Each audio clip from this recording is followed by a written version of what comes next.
he was like a drug.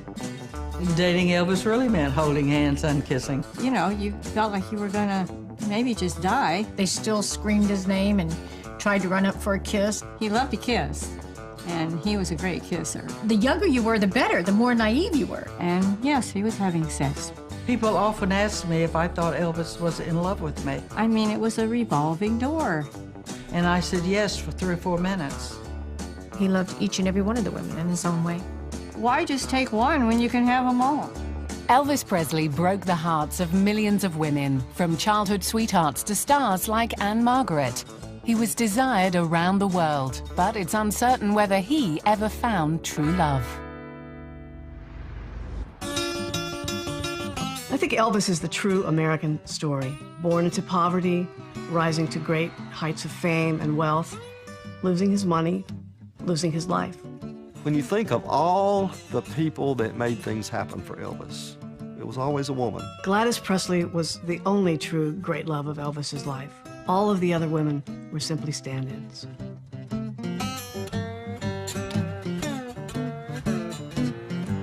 Well, this is where it all began.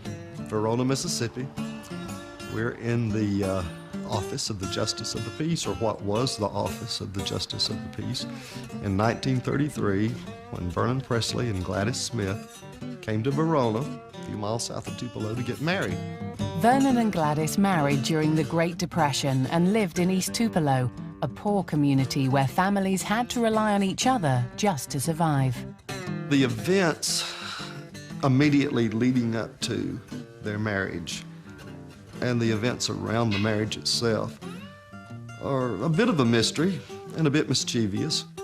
As a young woman living a very difficult life, she's man-hungry, she's not the prettiest girl, and when she sees Vernon Presley at church, she pretty much loses her mind. She's older than he is, he's handsome, he takes a liking to her, and she runs off and marries him.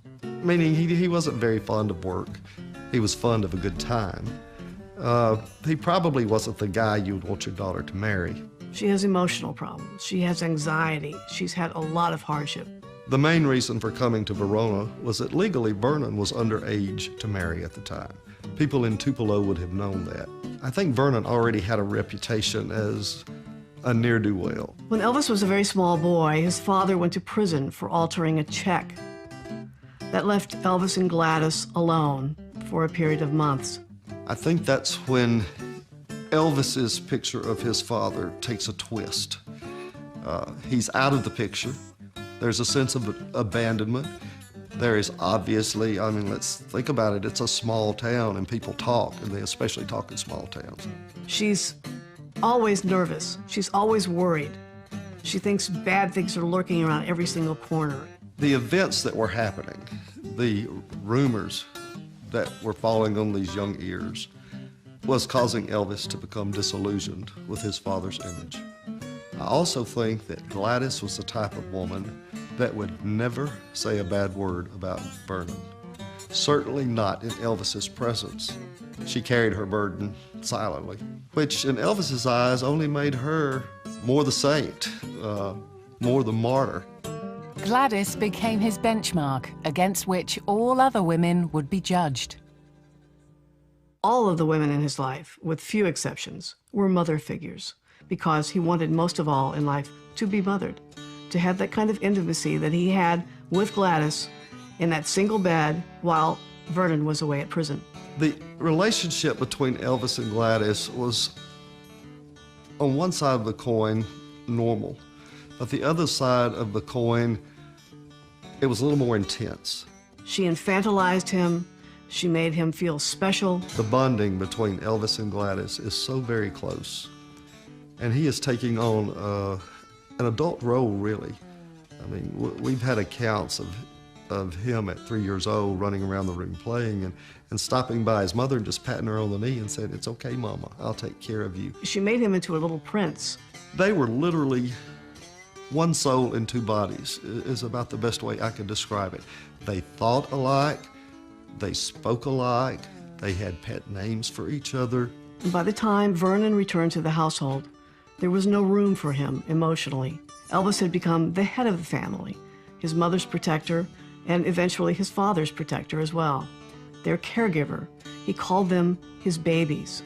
His mother brought a calming effect, a secure feeling that he could get nowhere else. For the rest of his life, he looked at people to rear, to raise, to protect. And the important women in his life, on the whole, would always be girls in which he saw a certain quality, probably as young versions of his mother, to rear, to protect, to love. But still, none of those were ever truly successful because there was only one woman he could fully love, his mother. That special love that he and Gladys had, I think it was something he never was able to get again. It was always the two of them depending on one another.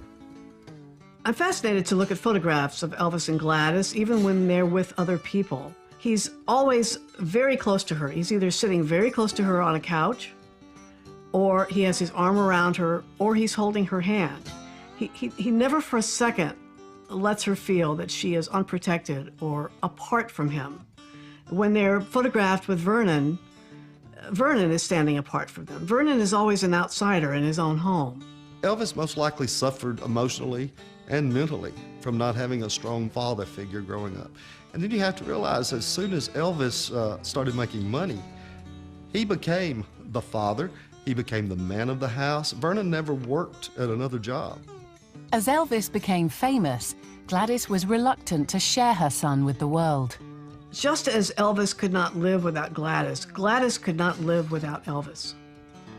And her death seems to be no accident. She's so fretted and feared his going overseas that her health began to take a turn. And she had been self-destructive as well. She drank, she used pills. When she did die, he was inconsolable. He absolutely was up for days and days and days, calling her name, spending time with the body, combing her hair, fixing her nails, her hands. He babied her in the casket, and they literally, his friends had to peel him off of that coffin as they were burying his mother. And he sobbed uncontrollably out loud, unashamedly, "I lived my whole life just for you." It was a double death. He was finally losing all strands of connection with his brother and of the only family he ever really felt that he had, and his mother. It was his whole world coming to an end. Surviving in a troubled family during desperate times created the only true love that Elvis Presley ever knew, his mother. But that love included a dead brother who haunted mother and son the whole of their lives. Young Elvis supplanted his father as the head of the household, forging an emotional union with his mother, in which the ghost of Jesse, Elvis's dead twin, was ever present. With rural families, you often see a kind of reliance on superstition or an abeyance to superstition, that the fates and the events of one's life are beyond one's control. There's a mystery about twins, and to some degree, some superstitions. Elvis was a surviving twin, the only child. This was indelible, branded on his brain, on his soul. The twin is stillborn or the twin dies young, and it leaves the surviving twin feeling guilty that somehow he has banished his brother, killed his brother or sibling, and also guilty for the sadness, the extreme grief and sadness that this has fostered upon the family. The fact that he was a twin, he felt he lost. Whether he felt he lost half of himself or a big part of himself. But yes, it was something that the family talked about. And perhaps if they had not dwelt on it so much, he wouldn't have had such deep feelings. When Elvis was born, there were 2 bottles sitting on the mantle that night, that early morning, and one of them broke. The other remained whole. One of the twins died at birth. Vernon always said that when he saw the bottle explode, he knew that meant that one child would die and one child would live. He might have died as a newborn, but he was still a part of that family, and no other baby came along to take his place. A lot of twinless twins are substance abusers. A lot of them try to commit suicide. They indulge in activities that are risky. They indulge in activities that they know sooner or later will take them out of this world, which is what secretly I think a lot of them hope for, that perhaps they will be reunited with their twin on the other side. Elvis would say, well, if I had a brother, if Jesse had lived, Mama wouldn't worry about me so much if she had another child here. Or I think I would have been given more freedom when I was young if Mother hadn't felt the loss of Jesse so much. When Elvis went to school, when he was 11, 12 years old, his mother would walk him. She was so protective of Elvis because she had her own feelings and her own guilt about losing one child. He and Gladys would go to Jesse's grave quite frequently, and they would talk to him. Gladys, too, would talk to Jesse at home, as if he were still living in the house. When Elvis is a kid, on the way to the swimming hole, wants to cut through the cemetery and pause at his brother's grave, and is silent and meditative, and this is a school friend, a childhood friend telling this story, that notices it then, that's out of the ordinary. Elvis's spiritual search for his lost brother was never ending. As Elvis grew older, as he entered into his 30s and 40s, he would find secret messages from Jesse in the Eastern religion teachings, the books that he read. He would underscore those passages and see them as messages from his twin. Jesse was speaking to him beyond the grave and giving him some sort of advice on how to find himself again, how to live his life and right himself. We know now, indisputably from studies, that babies in utero do respond to music, that they literally dance in the womb to music. And Gladys, during her pregnancy, went every day to the Assembly of God church. She didn't have money to go for other kinds of entertainment. And so she would go to church every single day. And certainly, Jesse and Elvis would have been literally dancing in the womb. I think Jesse was always with him. And I think there was always a void because Jesse wasn't with him physically. I also think he felt he had to live twice as hard, do everything twice as big, because he was living for two. He looked for Jesse in every face. He looked for Gladys in every woman. He never found them again. And yet he yearned for it. He spent his off times holding seances to speak to his mother. He said her name in intimate moments with other women. They were never far from his mind. They were the unreachable parts of himself, and he was deeply distraught to have been separated from them. He grieved the loss of his brother. He could not individuate or separate himself from his brother or his mother. His mother became a stand-in for his twin. They were a triumvirate. They were a trio. Elvis provided and cared for his mother, acknowledging her devotion to him. But her love came with an impossible burden, an expectation to live the life of two.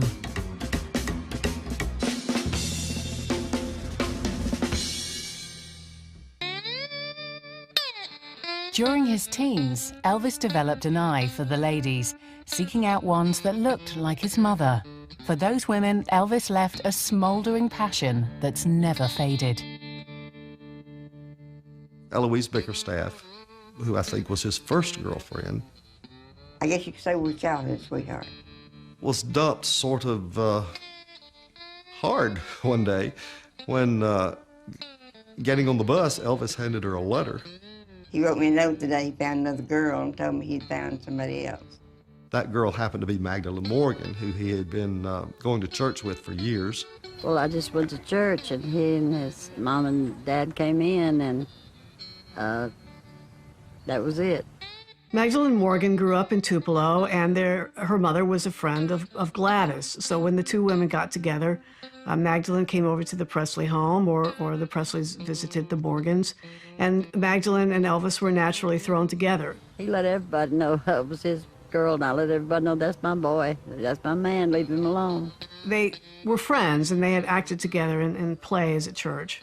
They seemed to be a good couple because Gladys approved of her. I never thought we'd be anything but married. And would have been, I guess, Mama let me go to Memphis. But she put a no-no on that. Magdalene Morgan is the beginning of a pattern of Elvis's girlfriends, where he picked girls who either reminded him of his mother in some way or looked like his mother. I kind of lost my love. About the time they moved to Memphis, Elvis had not seen Magdalene Morgan in 2.5 years. And he had taken his mother and father's marriage certificate, changed the names on it to Elvis Presley and Magdalene Morgan, and had changed the date. So even though he hadn't seen her for well over 2 years, he still evidently carried a torch for her. He was very tender-hearted, very religious, and loved his mother better than anything in the world. Magdalene, at 74, 75 years old today, still says he will always be my first love, and I will always love him. And she tears up sometimes when she just thinks about him in those days. I knew the real Elvis. He had a heart of gold. He had an impact on her, and you gotta remember, this was when he was a scruffy kid. I mean, he didn't have the good looks, he certainly didn't have the moves. He was singing by then, but it wasn't a polished voice.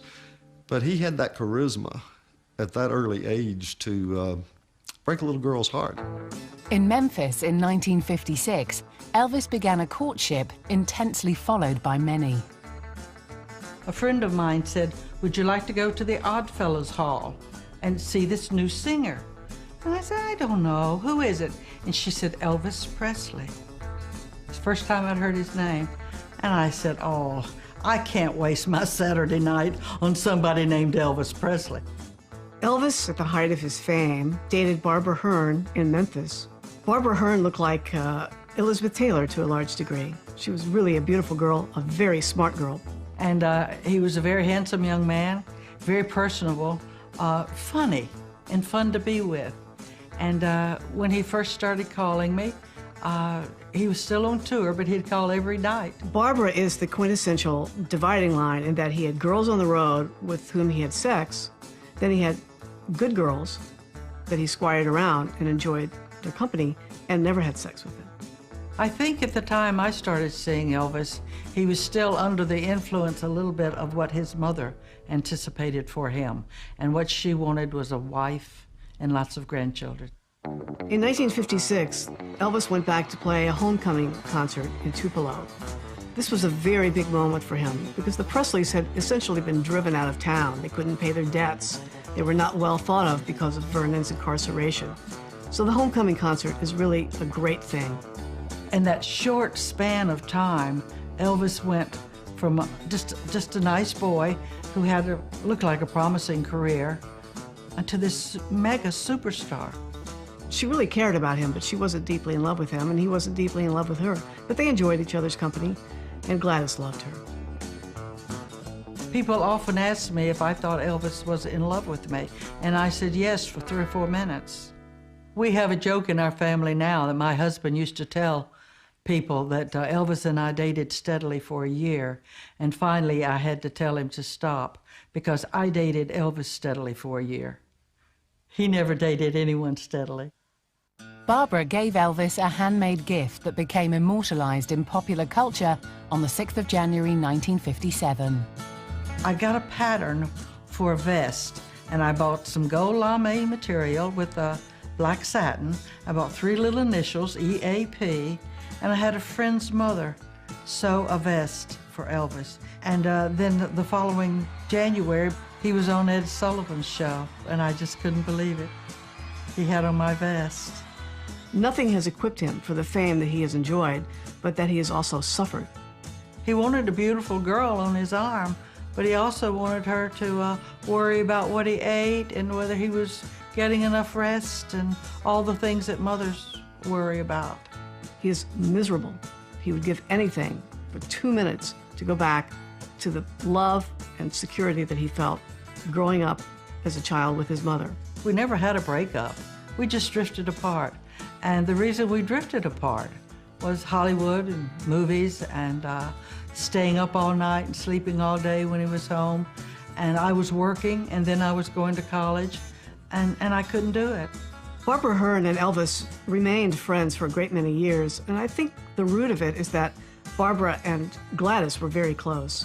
When Gladys was dying in the hospital, Barbara went and spent a whole day with her and came home from a vacation to go to that funeral. By the late 50s, Elvis mania was in full swing. But as the adoration grew, so did his anxieties.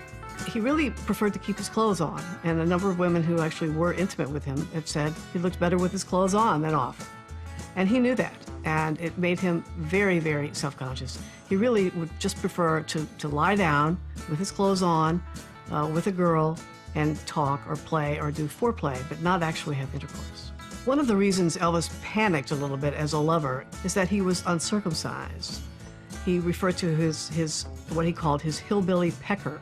All he wanted was to lie down and hold somebody, have a woman hold him. By the late 1950s, Elvis was the most desired sex symbol in the world. Few would blame him for taking advantage of the opportunities it afforded. But he was not like other men, and for the very first time, Elvis was about to face his future alone. In 1958, when Elvis was 22, his mother Gladys, his one true love, died. Without her to guide him, he began his search to replicate his mother's love from his childhood. The 50s Elvis was a very sexual Elvis.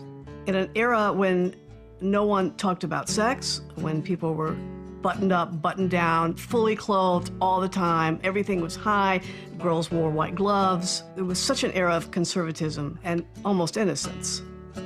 The 60s Elvis was greatly torn. He had met Priscilla Beaulieu in Germany. Priscilla Beaulieu was the stepdaughter of a military man stationed in Germany, and Elvis met her shortly before he returned home.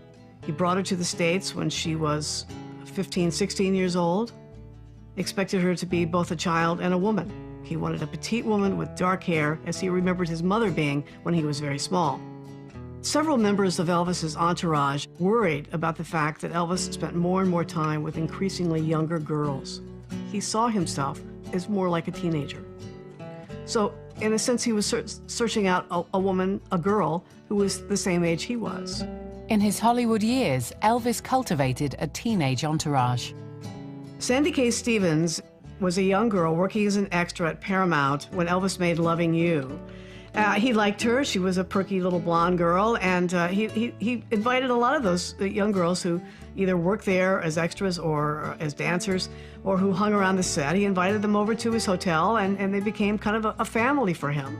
I first met Elvis when I had a small extra part in Loving You. I was 13. I was so surprised to see how beautiful this man really was. All my expectations that I thought flew out the window. He was above what I ever could have imagined. It was all new and very exciting, and I just knew that I wanted to get to know this man. He made you feel like, gee, you wanted to be kind of grown up and, you know, so that he would like you. Appearing in the same film was a rising young starlet, Dolores Hart. I met the most charming young man named Elvis Presley. Well, you would have heard that the roof came tumbling down, and they said, "Are you kidding? You must be out of your mind. You don't know who that was?" And I said, "No." And they said, "Kid, you're crazy. That is the biggest guy in town." I got to know him by getting invited back to the hotel. They were very strict there. They didn't want the young girls under 18 to go in his room. When we rode up the elevator, and his mom said to Elvis, "Isn't she an itty-bitty little thing?" And he says, "Yeah." He says, "I think I'll call her Little Bit." So that was my name.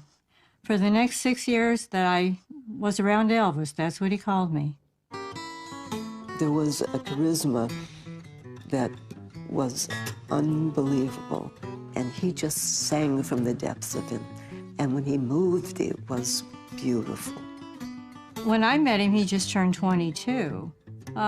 You know, sometimes he liked to just talk and cuddle and just depending on his mood, you know. He was very sweet, and he made you feel like a little princess. The weekends were really the time that he liked to play. He'd have everybody up. He'd play pool, or he'd play the piano and sing. I even got to sing with him a couple times. I was so excited. We all wanted to be with him and enjoyed the time that we did get to be with him. He loved to kiss, and he was a great kisser. I think it was on that set that we had the most incredible experience of finding out that we both blushed when we kissed. Our first kiss at the end of the film, I turned absolutely purple in the kiss, and they had to stop the camera, and of course everybody howled with laughter and thought this was the biggest laugh of all. Well, then of course Elvis started to blush, and he had to be remade up. Elvis was like a kid in a candy store. I mean, it was a revolving door all the time. You know, if one girl had to leave early that he happened to be sitting with that evening, 5 minutes later, there was somebody else sitting down. Was the date for the 5 minutes or an hour or the evening. I think most of the girls were under 18 or maybe just about 18. And yes, he was having sex with them. Whatever Elvis wanted to do, I just wanted to make him happy. Every time he'd leave, finishing a picture, and leave for Memphis, I would cry, and it was the same thing, but he always would hug me, and he'd say, "I'll be back in a little bit." The kids, they wanted just to touch him. They wanted a lock of his hair. If he had gone down on the streets, he would have been completely dismembered. He didn't want to get married. He would get married if he could look at somebody 24 hours a day across the table. I said, that'll never happen. Here I am, just this kid, but I'm giving him advice. He liked it, but he was young. He listened. Not well, but for me, it was a deep love. I'll love Elvis till I die. While his many girlfriends awaited Elvis's return from military service, it appeared that he'd found love abroad. Priscilla, while quite young, was quite the little seductress. She knew what she wanted. She plotted meeting him. He absolutely could not resist her. She was, in many ways, his downfall, I think. But that was a very serious relationship for him. He also saw a kind of confused young girl. She had just learned that her father was not really her biological father, but that he was her stepfather. So she was mourning the passing of her real father, just as he was mourning the passing of his mother. His mother had just died.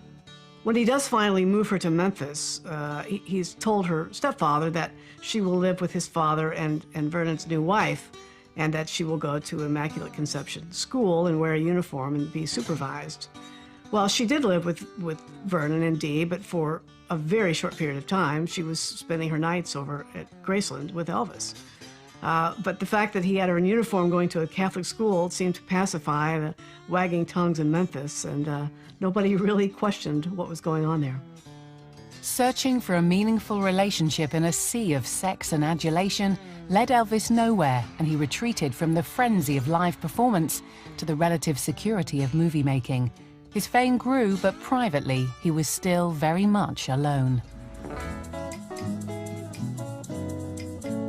As the 60s progressed, Elvis found himself torn between two different women who served two different emotional needs.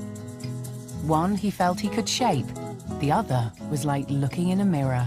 If he had a relationship that really had some steam behind it as far as a future and perhaps a healthy future, it would have been that relationship with Anne Margaret. Unfortunately, he did not end up with Anne Margaret because he had pledged himself to becoming Priscilla's husband. He really loved Aunt Margaret, no question.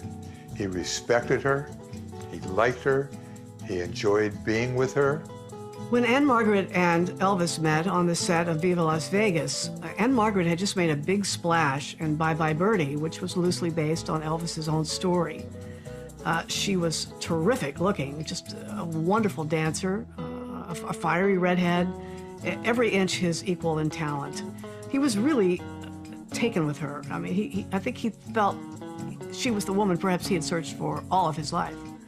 She was very sweet, so she could mother him a little bit, but she was also very sexual, which was important to him. And again, she was almost his mirror image in some ways. We were in the back lot of MGM for all-night filming. It was about 11, 12 o'clock at night, and I heard some commotion, and I turned and I looked, and Anne Margaret came to visit Elvis. And everyone looked, and I saw Elvis saw that she was there, and he just blushed, and you know, you could see he was really affected. He was melting within himself. And she comes in, and she just glowed. She was so beautiful. They really couldn't take their eyes off each other. It was just fireworks from the beginning. You could see the electricity between them. You could just see it crackle on the screen. I had a little part in Viva Las Vegas. I played a cocktail waitress. So when Elvis was singing to Anne Margaret near the bar area, you'll see this little blonde walk out. My hair's pulled up, and I had a little cocktail outfit on. On the one hand, he had Priscilla, who he thought he was rearing. But on the other hand, he had Anne Margaret, who was the female Elvis, who was the only woman in his entire life who was an equal to him. But he sabotaged it because his mother had told him not to marry anybody in show business. And he went through a battle because Priscilla was in his life and Anne Margaret was in his life.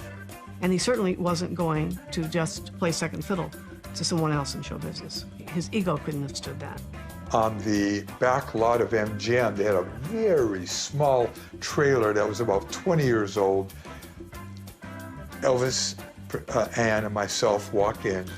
It was so cramped that Elvis sat in front of this mirror with light bulbs. Anne was right next to me, and I'm doing Elvis's hair, and I had to do his hair right. And I was so nervous, and I could feel her breast on my back. She was pressed up next to me, and the electricity was flying off the walls in that room between those two. They were so attracted to one another. It was beautiful to watch. If he was going to be dating her or seeing her on a weeknight, nobody else was allowed to be near the house or in the house, or he even made the guys leave. I think they were truly enamored with each other, and from the second that they met, that was a deep and true love affair. They spent a lot of time together. She took him home to meet her parents almost immediately. They were off having secret affairs in hotel rooms. This was a hot relationship, and probably could have lasted into a real marriage. He never got over her. As real as the Anne Margaret love interest was, Elvis faced a dilemma of his own, a promise he'd made. I know that Elvis really loved Priscilla. There's no question about it. He loved her till he took his last breath.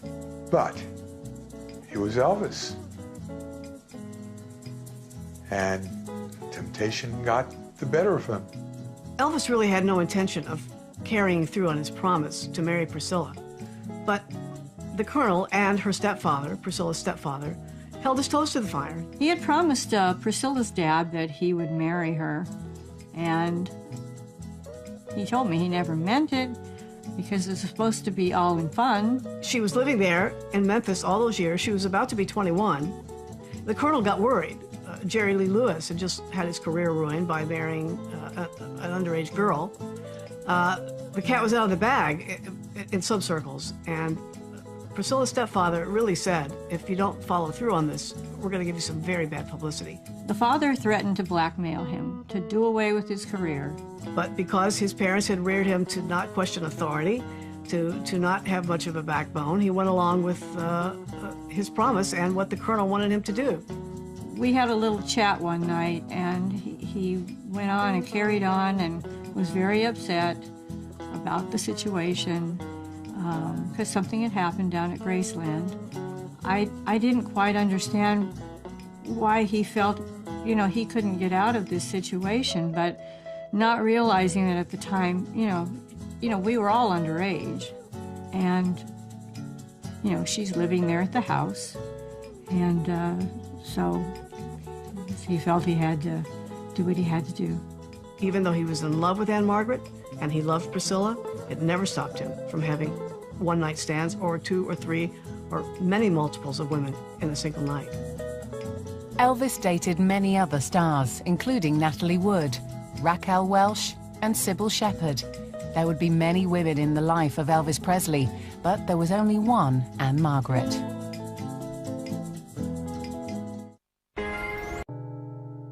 In the 1970s, Elvis approached middle age exhausted, alone, and confused. The expectations of being Elvis were too great for him or anyone who might date him. His fans provided the comfort and love to keep him going. The very thing that made him happy in the beginning and fueled him with energy drained him and left him empty. Elvis didn't know what it meant to have a fully realized adult, romantic, emotional relationship because he was still stuck in those teenage years. The audience may have become a vicarious Gladys. I don't think there's an artist in the history of rock and roll, and perhaps in the history of entertainment, who loved his fans as deeply and as sincerely as Elvis Presley. Everybody knows me as Rockin' Robin Roseanne.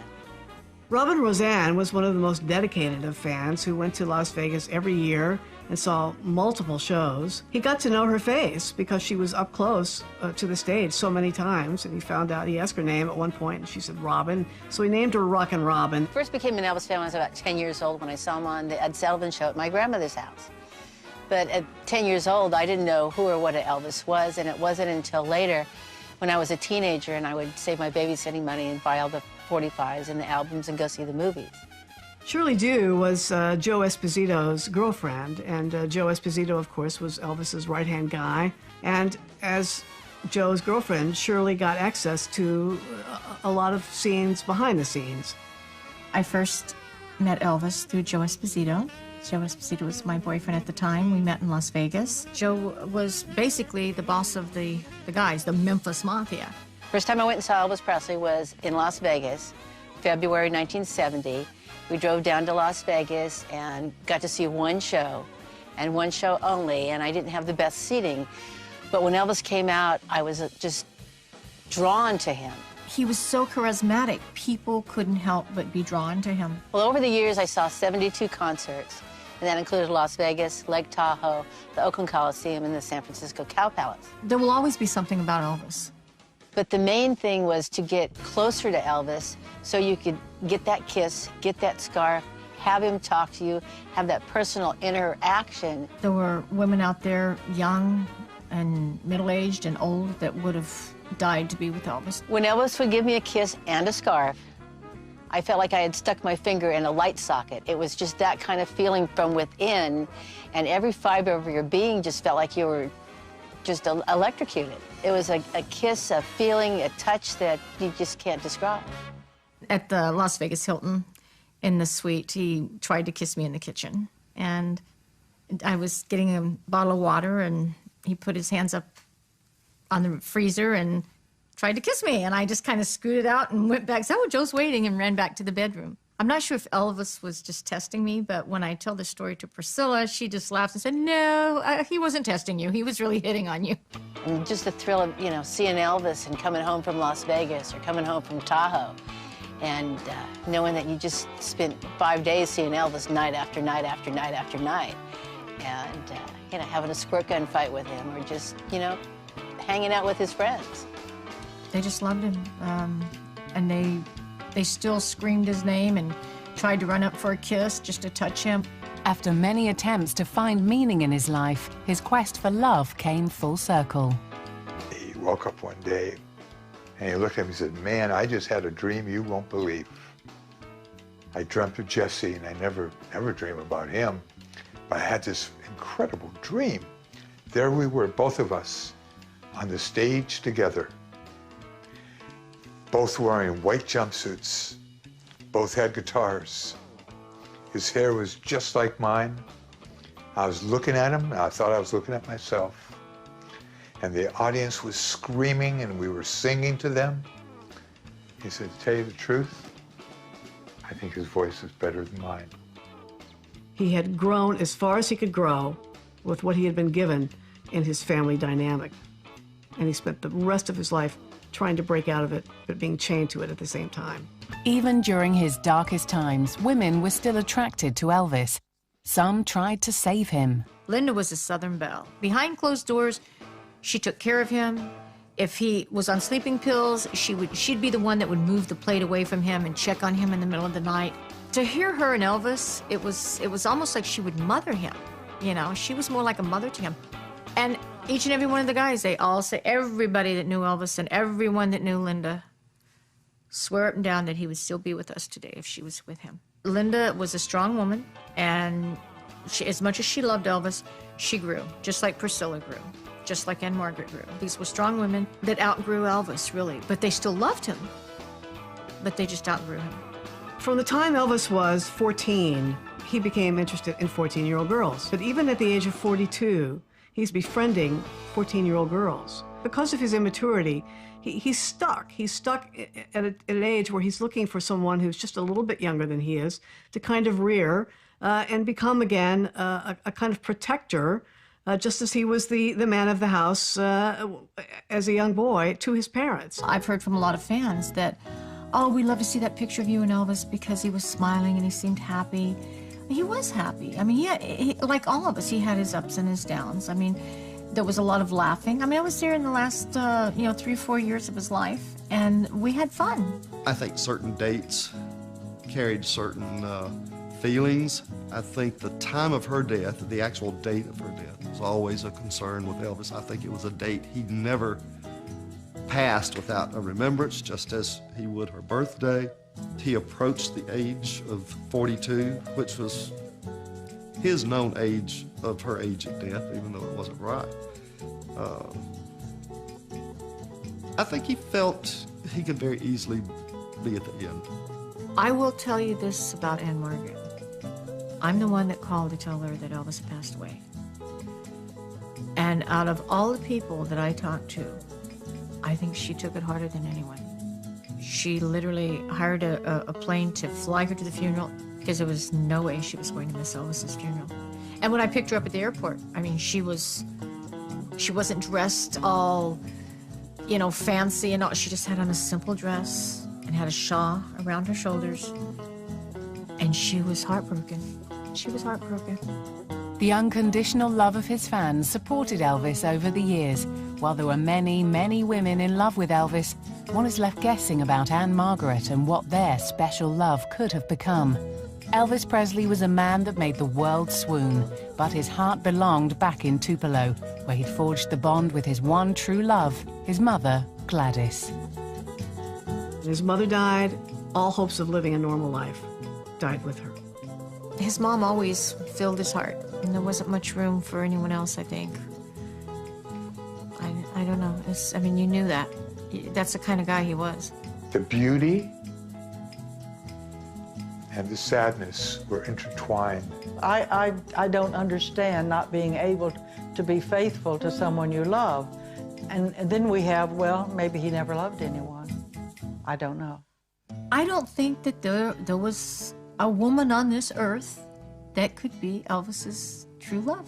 For me, it was a deep love. I'll love Elvis till I die. At night when I go to bed, I say my prayers to God, and I say my prayers to Elvis Presley. Thank you for letting me do this all these years, and the people that I've met.